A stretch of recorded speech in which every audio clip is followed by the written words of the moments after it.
நீங்க பாத்தீங்கன்னா கஷ்டப்பட்டு சேமித்து வைத்த காசை தான் வந்து நீங்க வந்து டிவி வாங்கலாம் ஒரு ஷோரூம் போவீங்க.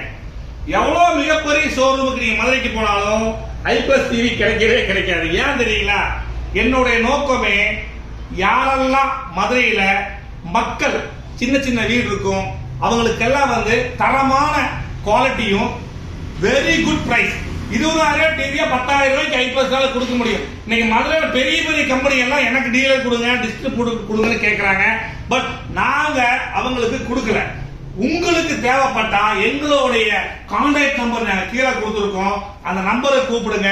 3 வருஷம் என்ன பிரச்சனை வந்தாலும் 3 வருஷத்துக்கு உங்களுக்கு ஃப்ரீயா நாங்க வந்து சர்வீஸ் பண்ணி கொடுக்குறோம். ரீப்ளேஸ்மெண்ட் பண்ணி கொடுக்குறோம். மறந்துடாதீங்க மக்களே, எந்த ஷோரூமுக்கு கூட போங்க. மீண்டும் சொல்றேன், ஐபிஎஸ் டிவி மாதிரி ஒரு குவாலிட்டி கிடைக்கவே கிடைக்காது. எங்களுடைய குவாலிட்டி வந்து இன்னைக்கு நாங்க வந்து இந்த இடத்துக்கு நிக்கிறோம் அப்படின்னா எங்களுடைய ஒவ்வொரு ஆரண்டியும் நாங்க பண்ணி தான் இந்த அளவுக்கு வந்திருக்கோம். நிறைய பேர் இன்னைக்கு வந்துட்டாங்க, 6,000 ரூபாய்க்கு விற்கிறேன் 7,000 ரூபாய்க்கு விற்கிறேன். 10,000 ரூபாய் டிவி 6,000 ரூபாய்க்கு நீங்க வாங்கினீங்கன்னா வீட்டுல போய் பார்த்துட்டு இருக்கும் போதே வெடிச்சிடும் புஷ்னு மக்களே வெடிச்சிடும். 6,000 ரூபாய் டிவி வாங்கினீங்கன்னா இதுக்காக 6,000 ரூபாய்க்கு கொடுக்குறாங்கன்னா அவங்க மேல தப்பு இல்ல. நீங்க கம்மியா கேட்கும் போது கடைக்காரன் அப்படித்தான் கொடுப்பான்.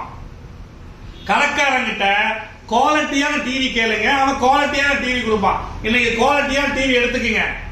மீண்டும் சொல்றேன், சோனி, சாம்சங், எல்ஜி, ஐபிஎஸ் 4வது இடத்துல இருக்கு.